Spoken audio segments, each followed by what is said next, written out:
मेरे प्यारे प्यारे बच्चों, एनटीपीसी का जो रिजल्ट आया हुआ है वो मेरी समझ से बिल्कुल बाहर है। एक बार थोड़ा सा वीडियो को लाइक और शेयर थम्स अप कर दीजिए और मैं आज आपके साथ बिल्कुल पूरा सपोर्ट में उतरा हूं। मेरे प्यारे बच्चे, देखिए माय डियर, आपके लिए मेरे पे फुल सपोर्ट है। बच्चे बहुत दिनों से कह रहे थे गुरुजी आप अपना सपोर्ट करिए, तो माय डियर देखिए मैंने आपको बताया भी था कि चैनल मेरा चैनल नहीं है भैया, ये चैनल आपका चैनल है।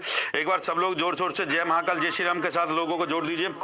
आज देखिए धांसू सर का सपोर्ट, भैया मैदान जंग में धांसू सर आ चुके हैं और जंग का ऐलान हो चुका है। हर हर महादेव, जय महाकाल। एक बार कमेंट ऑप्शन दबा के लाइक और शेयर ठोक दीजिए, जय महाकाल बोल दीजिए। अब मैदान जंग में आ चुके हैं धांसू सर और अब भैया अब धांसू जंग होगी एकदम, जो है चिंता करने का जरूरत नहीं। अब लौंडे अकेले नहीं है भैया, पहले मैदान जंग में धांसू सर नहीं थे।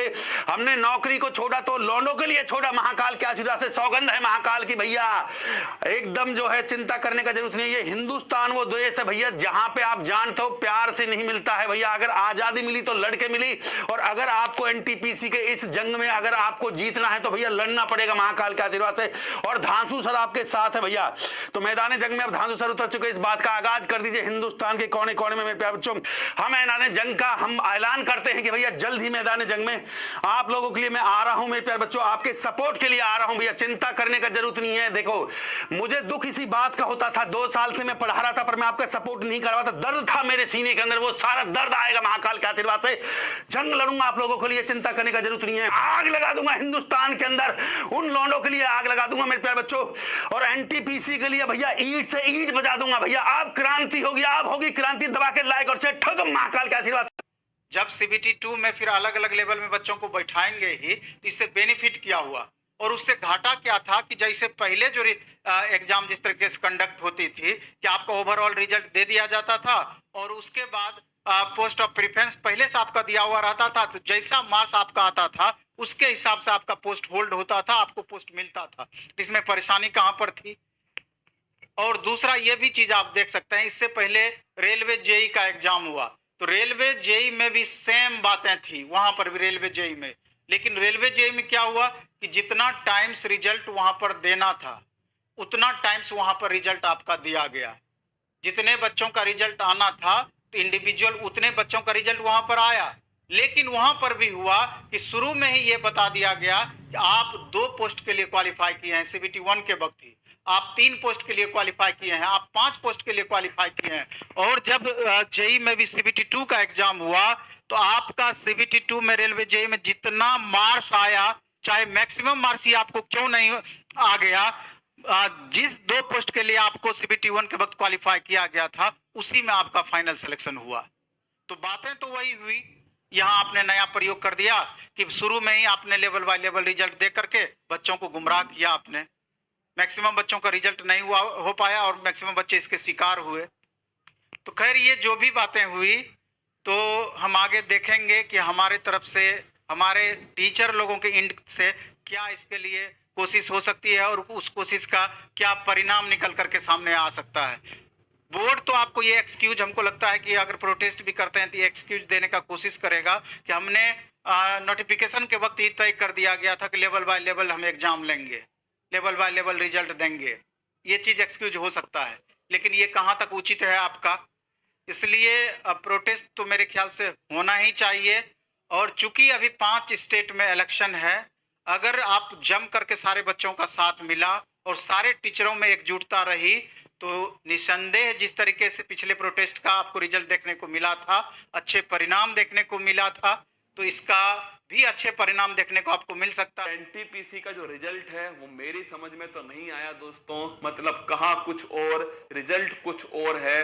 कट ऑफ तो आप सोचिए आसमान पर, क्या कट ऑफ तो आसमान पर है। एक बच्चा दोस्तों 10-10 जगह क्या कर रहा है, 10-10 लेवलों में क्वालिफाई कर रहा है। मतलब ये समझ ही नहीं आ रहा कि 16 गुना बच्चे इन्होंने लिए, 20 गुना बच्चे इन्होंने लिए हैं या 5-6 गुना बच्चे लेकर की कट ऑफ को दोस्तों हाई कर दिया। मतलब एक तो 5 साल में ये भर्ती पूरी करते हैं लोग, क्या 5 साल तो भर्ती में लगाते हैं। भर्ती के फॉर्म के लिए आंदोलन, उस फोरम को दोस्तों उसकी लास्ट डेट के लिए आंदोलन, परीक्षा करवाने के लिए आंदोलन, मतलब प्रोटेस्ट करो, डिजिटल प्रोटेस्ट लाओ, परीक्षा का रिजल्ट निकालने के लिए दोस्तों। मतलब जब पूरे वर्ल्ड में नंबर 1 पर ट्रेंड आया तब इन्होंने 15 तारीख को रिजल्ट निकाला। मतलब सोचो आप दोस्तों, हर बार इन्हें ट्रेंड करवाओ, हर बार इन्हें याद दिलाओ। जैसे दोस्तों एहसान हो ना हमारे ऊपर कि भाई एहसान है, तुमने जन्म लिया है, एनटीपीसी का फॉर्म भरा है तुमने एहसान है तुम्हारे ऊपर कि हम मर्जी होगी तब रिजल्ट देंगे। रिजल्ट के लिए आंदोलन, मतलब दोस्तों पूरा टीचर वर्ग एक साथ खड़ा हुआ कि रिजल्ट निकाल दो, क्या रिजल्ट निकाल दो। और रिजल्ट निकाला भी तो ऐसा निकाला दोस्तों, इससे बढ़िया मत निकालते, इससे बढ़िया कोई जरूरत नहीं थी, आराम से निकाल लेते। मतलब कितनों का सपना तोड़ दिया तुमने बेफालतू में। अरे 20 गुना तो लो यार, फिर जो जाएगा बाहर वो जाएगा। मतलब जितनी कट ऑफ तुमने दी है, चलो मान लिया नॉर्मलाइजेशन हो गया, पर उसके बाद भी तुम्हारी जो कट ऑफ है उसका देखा है तुमने लेवल कितना है कट ऑफ का। इतने नंबर कौन लेकर आएगा, एक बात बताओ। और तुम्हें बाहर करना ही था तो वैसे ही बोल देते कि 5 गुना लेंगे हम, क्यों बोला 20 गुना लोगे, पहले ही बोल देते ना 5 गुना लेंगे। कम से कम दोस्तों जिनके 60 से ऊपर नंबर आ रहे थे उनका कितना हौसला टूटा होगा, वो एग्जाम देने में डरेंगे दोबारा। बात को समझो भाई, आप इतनी बड़ी बड़ी संस्थान हो यार, इतनी बड़ी बड़ी आप मतलब कितनी जिम्मेदारियां आपके ऊपर हैं, आप क्यों हौसला तोड़ रहे हो किसी का। ये परीक्षा हौसला बनाने के लिए बनाई गई है, तोड़ने के लिए बनाई गई है। मतलब 20 गुना बच्चे तो ले लो यार, बाकी तो देख लेंगे, जो बाहर होगा वो होगा दोस्तों, वो अगली बार मेहनत करेगा। मतलब क्या आप ये सोचे कि भाई बंदा कि हाँ 100 नंबर आएंगे तो भी कंफर्म नहीं है होगा कि नहीं होगा, 90 आएंगे तो भी कंफर्म नहीं है, 70 आएंगे तो भी कंफर्म नहीं है, 60 आएंगे तो छोड़ ही दीजिए। आप क्या चाहते हो आप भाई, पहले ही बता दो। कहीं CBT 2 में फिर आप सभी यही करने वाले हो कि 20 गुना का बोल के 5-6 गुना में चिपका दिए बच्चे परेशान हो रहे हैं। क्या करें, बच्चा भी क्या करे और टीचर भी क्या करे, आप ये बताओ दोस्तों। टीचर भी कहां तक लड़े, पढ़ाई या लड़े, दोनों में यही समझ में नहीं आ रहा कि आजकल लड़े या पढ़ाई कर। अभी क्या हुआ, रिजल्ट आया रेलवे RRB NTPC का, इसने लड़कों को एक नया दुख देके रख दिया। इसने क्या किया है कि कहा था कि 20 गुना रिजल्ट देंगे। इसकी कहानी टोटल सुनिए। 2019 में इसकी वैकेंसी निकली, एग्जाम में नहीं ले रहा था। 2020 में हम लोग ने speak up for railway SSC का कैंपेन चलाया, तब ससुरा एग्जाम लिया। एग्जाम लेने के बाद क्या किया, रिजल्ट नहीं दिया। फिर दिसंबर 2021 में हम लोग कैंपेन किए, 8 मिलियन ट्वीट किए लोग कि रिजल्ट दो, तो रिजल्ट दिया ससुरा। रिजल्ट में कहा था 20 गुना देंगे, 3 से 4 गुना रिजल्ट दिया है, कह रहा है कि 20 गुना है। कैसे किया, इतना बड़का चोर है ससुराई कि एक लड़का का, एक कैंडिडेट का 4 बार रिजल्ट दिया और उसको 4 जगह गिन रहा है, देखो 4 गुना है यहाँ पे है आप।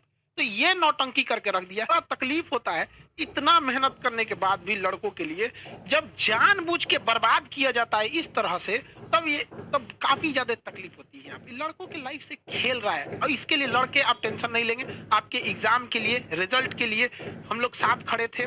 आपका जब फोटो रिजेक्ट किया था, जो काले लड़के थे उनका फोटो रिजेक्ट कर दिया था, 4-4.5 लाख लड़कों का, 3 महीना लड़ा आदमी, लेकिन रिजल्ट वापस लेके आया था, उनका मॉडिफिकेशन लिंक। इसको भी सुधारा जाएगा। और एक स्टूडेंट क्या कह रहा था कि सर आप हम लोग के लिए आवाज उठाइए। अरे यार तुम्हें बोलना पड़ेगा कि स्टूडेंट के लिए आवाज उठाएं। हम किस समय आपकी आवाज नहीं उठाएं?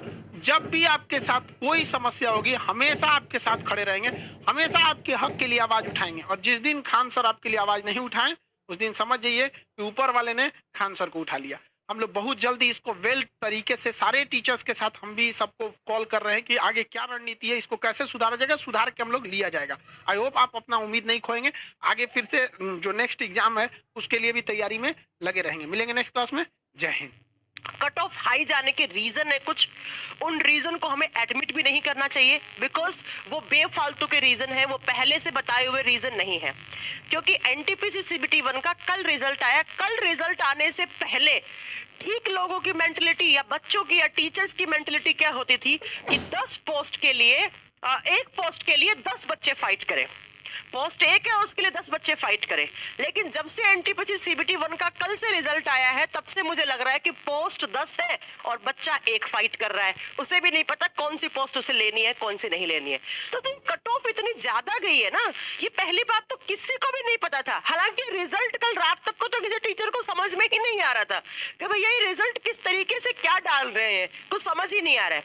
लेकिन उसके बाद, रात के बाद मेरे पास इतने सारे बच्चों के मैसेज आए, मैं यहाँ पर PPT बनाकर आप लोगों के लिए लेकर आई हूँ कि इनकी कट ऑफ हाई जाने का जो रीजन है, वो रीजन क्या है, वो जो रीजन जानना जरूरी है, उसका कोई सॉल्यूशन निकालना जरूरी है। ना कि आप किसी टीचर को जाके ब्लेम करो, इस टीचर ने ये कहा था, उस टीचर ने ये कहा था। किसी टीचर को नहीं पता था, कि इस तरीके से मार्क्स लाएगा।